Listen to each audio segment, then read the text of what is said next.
Most people would run from them, but Montclair State University's Dr. Paul Bologna and his team are heading towards a bucket full of them, the Portuguese man of war. Portuguese man of war is a group referred to as a cnidarian. So in the cnidarians are true jellyfish, things like corals, sea anemones, and then things like siphonophores, which are a Portuguese man of war. One of the major characteristics is they all possess stinging cells. And so that's why we think about sort of Portuguese man of war. We tend to kind of clump them with sort of true jellyfish, even though that's not really what they are. On this day, Dr. Bologna is picking up 5 man of wars caught by the Harvey Cedars Beach Patrol in one morning, plus another 2 from the day before. Captain Randy Townsend says his lifeguards have found about 15 since mid-June.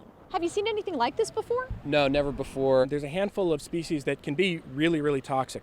Portuguese man of war will deliver an extremely painful sting. So even when they're washed up and they appear dead, the stinging cells in their tentacles are still active. Can it be deadly?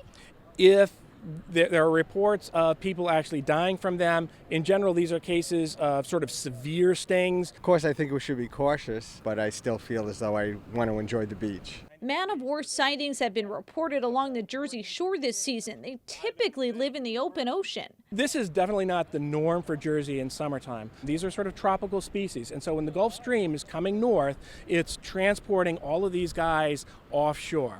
If you get the right set of wind conditions and the right side of tide, and the Gulf Stream is very close, they're going to get blown in. Dr. Bologna and his research team have been collecting siphonophores from beach patrols this summer.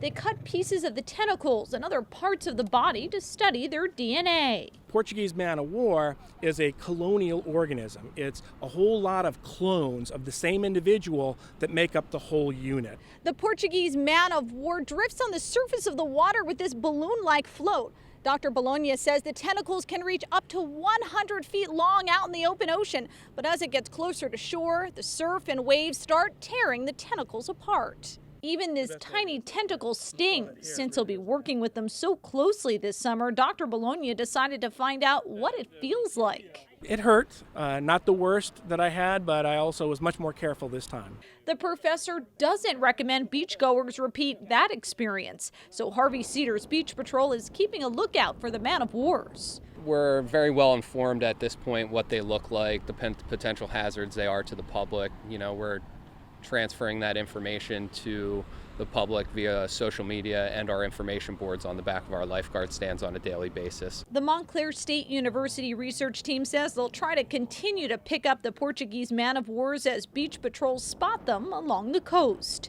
On Long Beach Island, I'm Lauren Wanko, NJTV News.